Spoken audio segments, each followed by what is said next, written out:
Hello students, कैसे हो आप सब।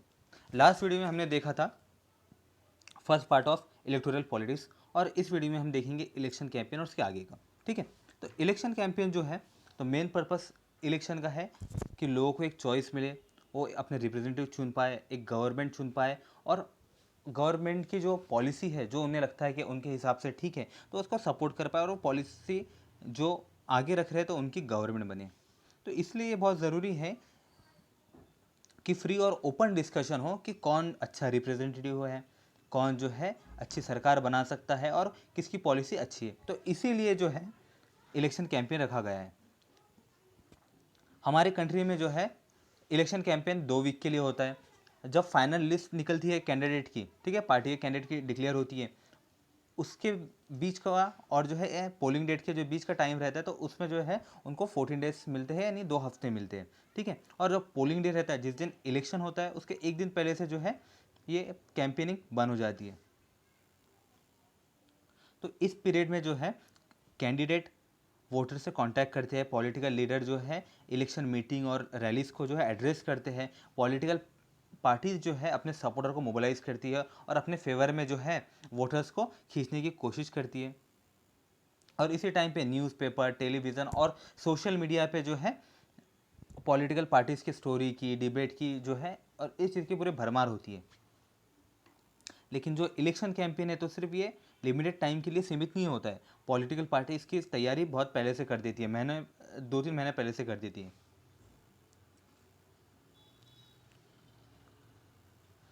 इलेक्शन कैंपेन में पॉलिटिकल पार्टीज जो है जो अपने वोटर्स का फोकस, पब्लिक अटेंशन जो है बड़े इशू पे लाना चाहती है।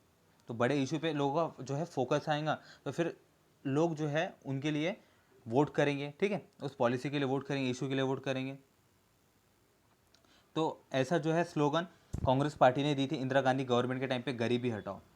ठीक है, तो इंदिरा गांधी ने 1971 में बोली थी कि उनकी पार्टी जो है तो प्रॉमिस करती है कि अगर वो सत्ता में आएंगे तो फिर से जो है एक हम पॉलिसी बनाएंगे कि इंडिया में से पूरी हम गरीबी हटा देंगे। 1977 में जनता पार्टी जो बनी थी उसने सेव डेमोक्रेसी, क्यों? क्योंकि 1975 में जो है इमरजेंसी लगी थी, इमरजेंसी में बहुत जो है एक्सेस ऑफ पावर हुआ था, इसलिए 1977 में जनता पार्टी का स्लोगन था जो है हमें डेमोक्रेसी बचाना है। लेफ्ट पार्टी का जो है 1977 में वेस्ट बंगाल में स्लोगन था लैंड टू टिलर, जो वहाँ पे ज़मींदार के खेत में जो खेती कर रहा है, ठीक है, जो लैंडलेस लेबर है, खेती कर रहा है, तो उसे जो है लैंड दी जाए। 1983 में आंध्र प्रदेश में तेलुगु देशम पार्टी के एनटी रामाराव, ठीक है, इन्होंने जो है protect the self respect of Telugu, तो ये स्लोगन दिया था। 2014 में मोदी जी ने क्या दिया था? करप्शन हटाओ। ठीक है, 100 दिन में हम काला पैसा वापस ला लेंगे, ब्लैक मनी वापस लाएंगे। तो ऐसे कुछ जो है मुद्दे रहते हैं। जैसे इंदिरा गांधी जी का जो मुद्दा था गरीबी हटाओ, गरीबी अभी तक हटी नहीं। मोदी जी का जो मुद्दा था करप्शन का जो है ब्लैक का मनी वापस लाओ, अभी तक की नहीं आया। तो ये सिर्फ एक स्लोगन रहते हैं। In a democracy it is best to leave political parties and candidate to free to conduct their election campaign the way they want to. ठीक है, तो डेमोक्रेसी में ज़रूरी है, लेकिन कभी कभी जो है ये नेसेसरी होता है कि इनके कैंपेन को रेगुलेट किया जाए। इसलिए क्योंकि सबको जो है पूरा सब पॉलिटिकल पार्टी और कैंडिडेट को एक फेयर चांस मिले और इक्वल चांस मिले। अगर जो है इनको रेगुलेट नहीं किया जाएगा तो ये ब्राइब और थ्रिटन वोट लेंगे। ठीक है, लोगों को पैसा देके, घूस देके, ठीक है, जैसे vote for money, money for vote, ठीक है, इसे मनी फॉर वोट या वोट फॉर मनी भी कहते हैं। पैसे के लिए वोट कीजिए, लोगों को डराएंगे, तो अपील करेंगे रिलीजियस और कास्ट के बारे में। फॉर एग्जांपल यूपी बिहार में जो यादव कम्युनिटी है तो इसका जो है ऐसा हुआ था, आया था मुद्दा कि जो है यादव कम्युनिटी के लीडर थे तो यादव कम्युनिटी से उस कम्युनिटी के बिहाफ पे मांग रहे थे। ठीक है, कभी कभी बीजेपी के भी लीडर्स कहा था कि रिलीजन में मांगते हैं। एमआईएम के जो है लीडर का सामने आया था कि वो रिलीजन के ऊपर जो है वोट मांग रहे थे। ठीक है, तो ऐसा कुछ होता है। Use government resource for election campaign, तो इसका एग्जांपल है 1974-75 की बात है। इंदिरा गांधी के ऊपर एलिगेशंस लगे थे कि उन्होंने गवर्नमेंट के जीप्स को इस्तेमाल किया था इलेक्शन उनके कैंपेन के वक्त। स्पेंड मोर दैन ₹25 लाख इन अ कंस्टिट्यूंसी, लोकसभा में जो है हर कैंडिडेट की ये एक लिमिट रहती है, वो 25 लाख से ज़्यादा पैसा नहीं खर्च कर सकता। और विधानसभा में ठीक है, स्टेट के जो इलेक्शन होते हैं वहाँ पे 10 लाख से ज़्यादा नहीं कर सकता। अगर कोई भी कैंडिडेट इन चीज़ों में इन्वॉल्व रहता है, जैसे ब्राइब दे रहा है या लोगों को डरा रहा है या धर्म के नाम पे या कास्ट के नाम पे वोट मांग रहा है या गवर्नमेंट के रिसोर्स को जो यूज़ कर रहा है इलेक्शन कैंपेन के लिए या ज़्यादा पैसा खर्च कर रहा है, ठीक है, तो अगर वो इलेक्शन जीत भी जाता है तो उसको जो है कोर्ट उसको जो है उसकी सदस्यता को रद्द कर देंगे, ठीक है, कैंसिल कर देंगे। इलेक्शन कमीशन ने जो है कुछ कोड ऑफ कंडक्ट बनाया है जिसे हम आचार संहिता भी कहते हैं। तो आचार संहिता में जब से डेट डिक्लेयर हो जाती है, ठीक है, कि जब से इलेक्शन कमीशन डेट बता देता है कि इस तारीख से जो है इलेक्शन होगा, तब से जो है कोड ऑफ कंडक्ट आचार संहिता लग जाती है। तो उसमें पार्टी और कैंडिडेट को क्या नहीं करना है, use any place of worship for election propaganda. तो इलेक्शन प्रोपेगेंडा के लिए कोई वर्शिप प्लेस यूज़ नहीं कर सकते, गवर्नमेंट की गाड़ियाँ, एयरक्राफ्ट या ऑफिसर को इलेक्शन में यूज़ नहीं कर सकते वो, ठीक है, खुद के कैंपेन के लिए। Once election are announce minister shall not lay foundation stone of any project, ठीक है। तो जब से इलेक्शन डिक्लेयर हो गया है तब से कोई मिनिस्टर जो है कोई भी नए काम का फाउंडेशन स्टोन नहीं डाल सकता, कोई बड़ा डिसीजन नहीं ले सकता और make any promise for providing public facility, या पब्लिक फैसिलिटी जो है वो प्रोवाइड करने का वादा नहीं कर सकता। इसके बाद देखते हैं polling and counting of the vote. तो फाइनल स्टेज क्या है इलेक्शन की, वोटर्स का जो है पोलिंग डे। तो आखिरी दिन जो है जिस दिन वोट रहता है तो उस दिन वोटिंग होती है। जब वोटिंग होती है तो जैसे मैंने आपको बताया था वोटर लिस्ट, ठीक है, इलेक्टोरल रोल, तो वहाँ पे जो नाम रहते हैं तो नाम में से लोग जाके चेक करते हैं, फिर वोट देने जाते हैं, ठीक है। और वोटिंग अक्सर होती है तो गवर्नमेंट स्कूल में होती है या गवर्नमेंट ऑफिस में होती है, वहाँ पे जाके लोग वोट करते हैं। तो जब जाते हैं अपना आईडी कार्ड वगैरह दिखाते हैं तो वहाँ पे जो ऑफिसर रहता है तो वो पूरा वेरीफाई करता है कि यही पर्सन है क्या जो वोट करने आए हैं। और उस रूम में अलग अलग पार्टी के रिप्रेजेंटेटिव भी बैठे रहते हैं, वहाँ पे जो है कुछ गड़बड़ नहीं हो रही है ये सुनिश्चित करने के लिए, ये देखने के लिए, ठीक है। तो ये चेक करने के बाद में वो पर्सन जाता है अपना वोट करता है। वोट करने के बाद में जब वो वोट करने के पहले जो है जब उसको वेरीफाई करते तब उसके उंगली पे एक निशान लगा देते हैं कि ये पर्सन है, डबल वोट नहीं करना चाहिए इसलिए, ठीक है। तो फिर वो वोट करता है और वहाँ से चले जाता है। तो अभी जो है ईवीएम मशीन है, इलेक्ट्रॉनिक मशीन से, इसके पहले जो है बैलेट पेपर हुआ करता था। बैलेट पेपर यानी कागज़ हुआ करता था, वहाँ पे जो है पार्टी का सिंबल हुआ करता था, लोगों को जो है उसके ऊपर थप्पा मारना पड़ता था कौन से पार्टी को जो वोट करना है, फिर बाद में उसको एक डिब्बे में डाल देना पड़ता था, ठीक है। ये बैलेट पेपर है। अभी इलेक्ट्रॉनिक वोटिंग मशीन आ गई, ईवीएम मशीन।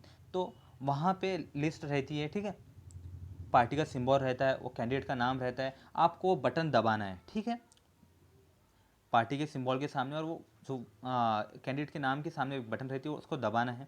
तो इसको ईवीएम मशीन कहते हैं। तो अभी ईवीएम मशीन का जो है चलन है। ईवीएम मशीन से अभी थोड़ा सामने और जो अपग्रेड करें, वीवीएम मशीन जो है लाए है, वीवीटी पैड, तो वोटर वेरीफाइड मशीन। तो इसमें क्या होता है, एक छोटी सी मशीन बाजू में रहती है ईवीएम मशीन के, उसमें जब आप ईवीएम मशीन पे कोई भी बटन दबाते हो तो वहाँ पे आपको दिखेगा, कागज़ आएगा कि आपने किस पार्टी को वोट किया, तो उसका जो चिन्ह दिखेगा, ठीक है। तो ईवीएम मशीन में या फिर बैलेट पेपर में जो इंडिपेंडेंट कैंडिडेट है तो इनके लिए भी जो इलेक्शन कमीशन जो है कुछ सिंबल देती थी, तो इनके ये सिंबल कुछ रहते थे।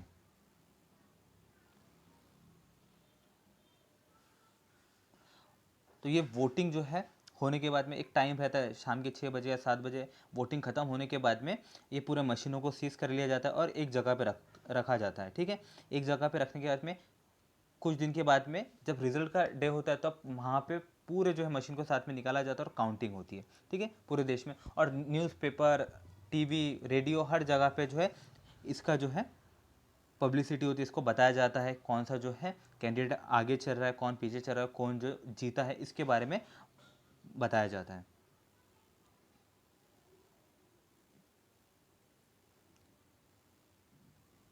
Are the election too expensive, कुछ लोग कहते हैं कि इलेक्शन में जो है बहुत सारा पैसा खर्च होता है, ठीक है, गवर्नमेंट का बहुत सारा पैसा फजूल खर्च में जाता है, इसलिए जो है इसका कुछ लोग विरोध भी करते हैं, ठीक है।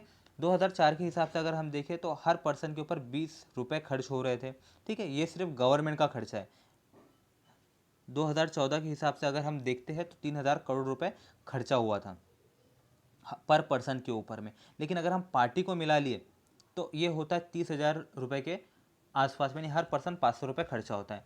लेकिन अगर हम देखते हैं तो हमने 2005 में फ्रांस से 6 न्यूक्लियर सबमरीन लिए थे और एक सबमरीन का चार्ज था 3,000 करोड़ रुपए, ठीक है। और दिल्ली में जो है कॉमनवेल्थ गेम 2010 में हुआ था, तो उसमें 20,000 करोड़ लगे थे। यहाँ पे जो है डेटा थोड़ा सा अलग है, तो हमारी जो नई बुक है इसमें डेटा करेक्ट दिया है, तो 20,000 करोड़ जो है दिल्ली के कॉमनवेल्थ गेम में लगे थे।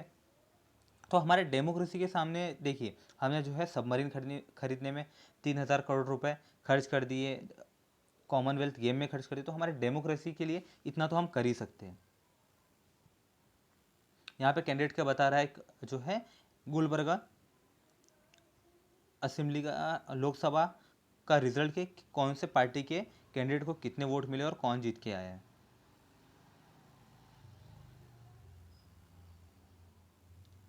What make election in India democratic. बहुत सारी हमें खबरें न्यूज़पेपर में पढ़ने मिलती है कि इलेक्शन के टाइम पे जो है अनफेयर प्रैक्टिस का इस्तेमाल हो रहा है, टेलीविज़न में देखने मिलता है। तो इसमें से कुछ अनफेयर प्रैक्टिस ऐसी है, inclusion of false name and exclusion of genuine name in the voter list. तो जो वोटर लिस्ट रहती है उसमें से जो जेन्यून नेम रहते हैं उनको हटा दिया जाएगा और वहाँ पे फॉल्स नेम दिए जाएंगे। वहाँ पे जाके फिर जो डमी लोग, पार्टी के जो लोग हैं डमी लोग, उसको जाके फिर से वोट करेंगे। Miss use of government facility and official by the ruling party. तो रूलिंग पार्टी जो रहती है तो गवर्नमेंट के जो फैसिलिटी का और उनके ऑफिशियल का जो गलत इस्तेमाल करती है अपने जो है काम करवाने के लिए इलेक्शन के टाइम पे। Excess use of money by the rich candidate and big party.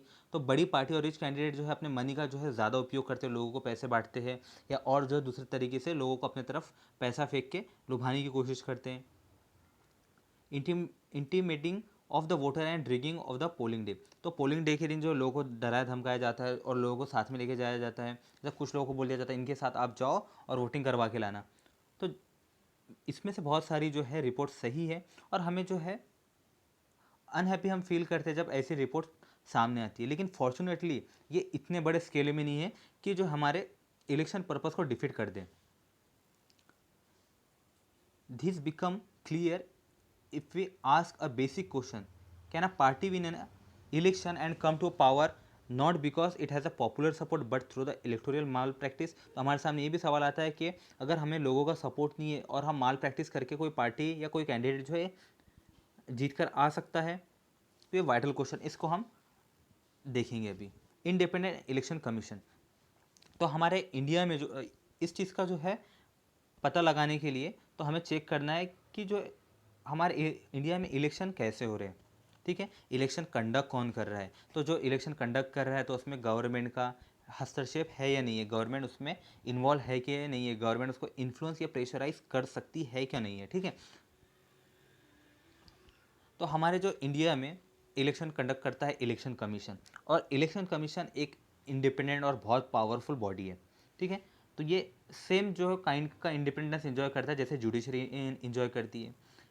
Chief election commission जो हेड इलेक्शन कमीशन रहता है और उसके साथ में दूसरे इलेक्शन कमिश्नर रहते हैं। तो चीफ इलेक्शन कमिश्नर को प्रेसिडेंट ऑफ इंडिया अपॉइंट करते हैं और एक बार अपॉइंट करने के बाद में इनको जो है निकालना, चीफ इलेक्शन कमिश्नर को निकालना बहुत मुश्किल है, प्रेसिडेंट के लिए भी मुश्किल है। तो गवर्नमेंट जो है चाह के भी फिर बाद में निकाल नहीं सकती अगर वो उनके फेवर में काम नहीं कर रहा है। और दुनिया में बहुत जो कम है इलेक्शन कमीशंस जिसके पास में इतना पावर है जितना इंडिया में है।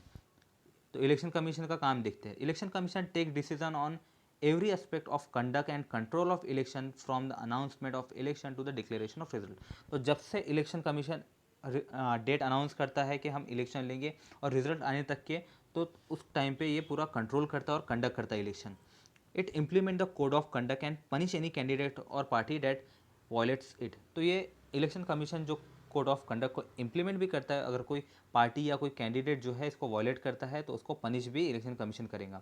During the election period election commission can order the government to follow some guideline.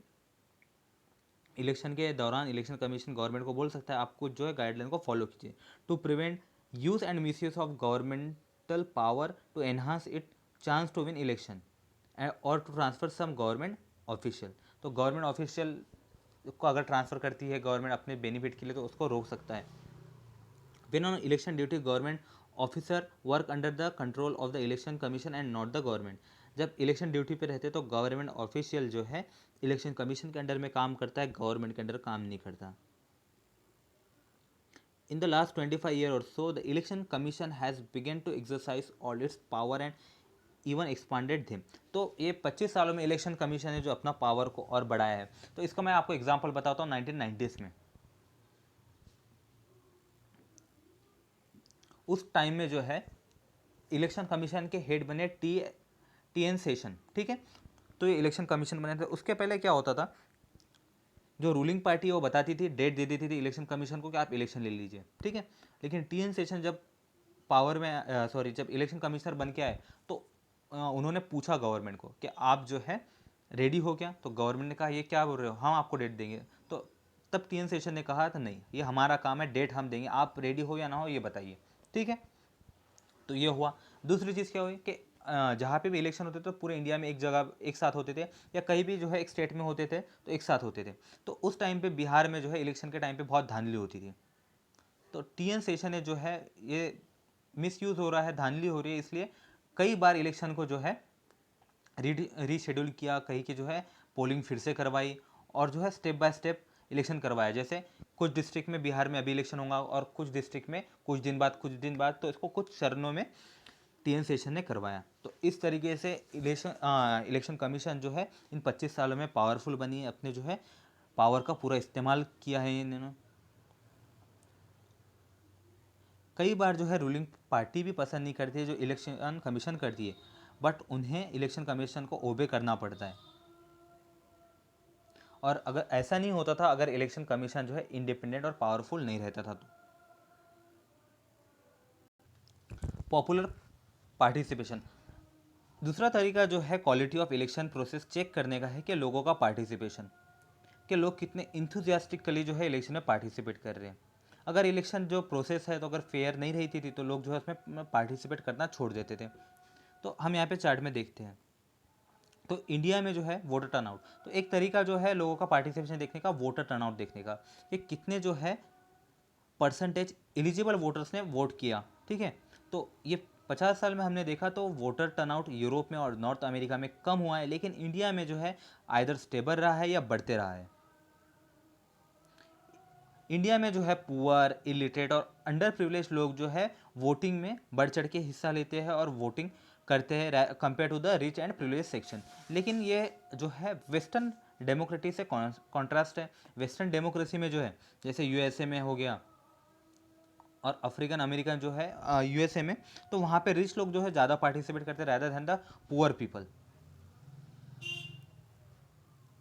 Common people in India attach a lot of importance to election, ठीक है। They feel that they through election they can pressurize the government और the political party to adopt the policy and the programme favour to them.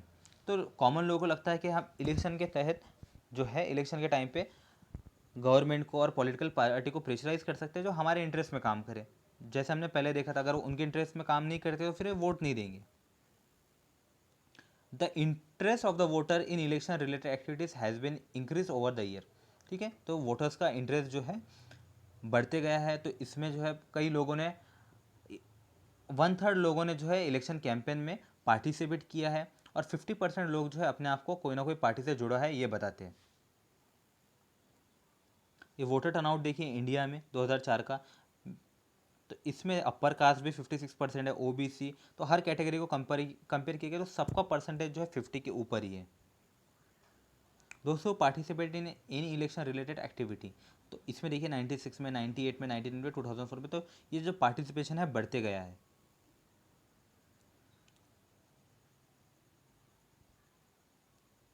क्या आपको लगता है कि आपका vote जो है डिफरेंस बना सकता है? तो 67% लोगों को लगता है, 18% लोगों को ऐसा लगता नहीं है, और 15% लोगों को पता नहीं है कि हो सकता है कि नहीं हो सकता है। Acceptance of election outcome, one final test of the free and fairness of the election has in the outcome itself, ठीक है। अगर इलेक्शन जो है फ्री और फेयर नहीं रहता था तो पावरफुल जो है पार्टी या जो पार्टी रूलिंग पार्टी है वो हारती नहीं थी।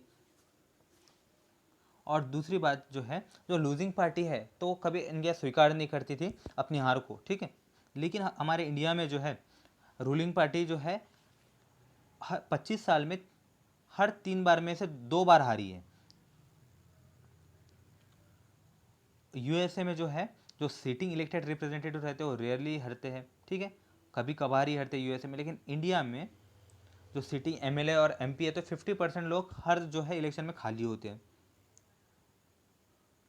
कैंडिडेट जो जिसने बहुत सारा पैसा खर्च किया है या वोटों को खरीदा है और जिसका क्रिमिनल कनेक्शन है तो अक्सर वो भी हारते हैं, ठीक है। तो यानी पैसा और जो है पावर यहाँ पे कई बार नहीं चलते हुए दिखती है। bearing very few dispute election, the electoral outcome are usually accepted as a people's verdict by the defeated party। तो कई बार जो है थोड़ा बहुत जो कई डिस्प्यूट हुआ तो ऐसा हुआ, बाकी तो जो है हारने वाली भी पार्टी को जो पार्टी है तो इसे लोगों की वर्डिक्ट मानती है। Challenges to free and fair election, तो क्या क्या चैलेंजेस है यहाँ पे देखेंगे हम। Challenges to free and fair election, all this lead to simple conclusion. तो ये सब जो है सिंपल कंक्लूजन पे हमें लेके जाता है कि इलेक्शन जो इंडिया में होते हैं वो फ्री एंड फेयर होते हैं।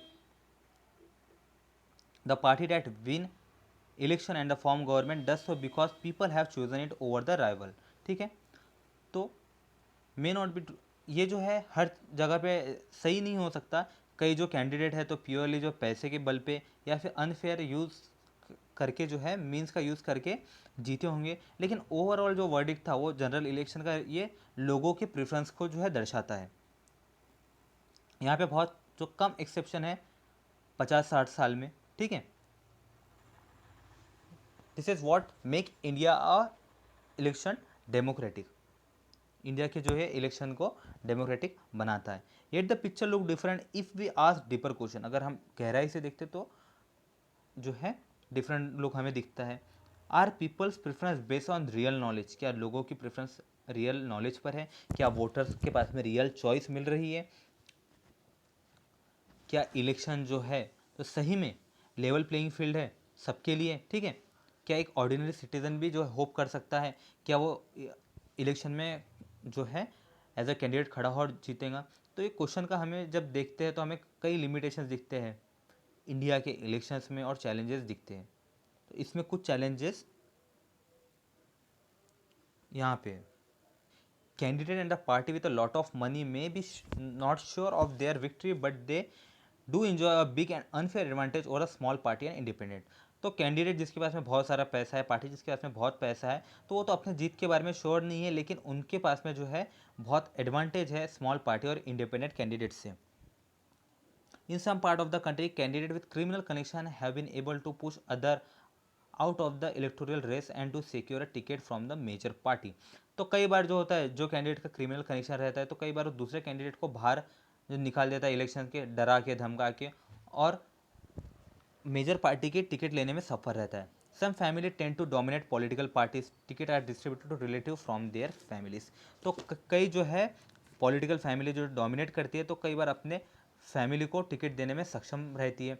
मुलायम सिंह यादव की पार्टी को देख लीजिए, ठीक है, जो यूपी में है, मायावती की पार्टी को देख लीजिए और आरजेडी को देख लीजिए, लालू प्रसाद यादव के पार्टी को, कांग्रेस पार्टी को देख लीजिए। तो इसमें जो कुछ फैमिली और बीजेपी को भी देख लीजिए, ठीक है, बीजेपी में भी कई फैमिली है जिसको टिकट बार बार फैमिली के लोगों को ही मिल रहा है। तो ये जो है हर पार्टी में होता है,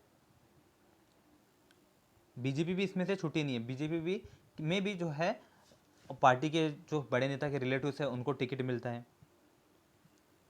very often election offer little choice to ordinary citizen for the major parties are quite similar to each other both in the policies and practice। तो कई बार जो है लोगों को अच्छा जो है ऑप्शन नहीं मिलता क्योंकि दोनों पार्टी, दो ही पार्टी मैक्सिममली जो है मेजर पार्टी है और दोनों पार्टी जो है करीब करीब सेम है। Small party and independent candidate suffer huge disadvantage compare to the big party, ठीक है। तो स्मॉल पार्टी और इंडिपेंडेंट कैंडिडेट का को बहुत डिसएडवांटेज रहता है बिग पार्टी से, क्योंकि बिग पार्टी के पास में पैसा ज़्यादा रहता है, उनके पास में सपोर्टर ज़्यादा रहते हैं, उनकी मशीनरी ज़्यादा रहती है।